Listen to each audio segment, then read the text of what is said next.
My sister, pane wandakazombouza kuti mukatona tichiti muroi putse tinenge tichirevesa tedzi.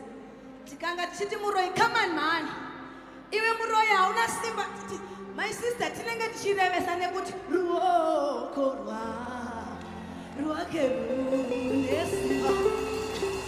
Runani kundichengetedza.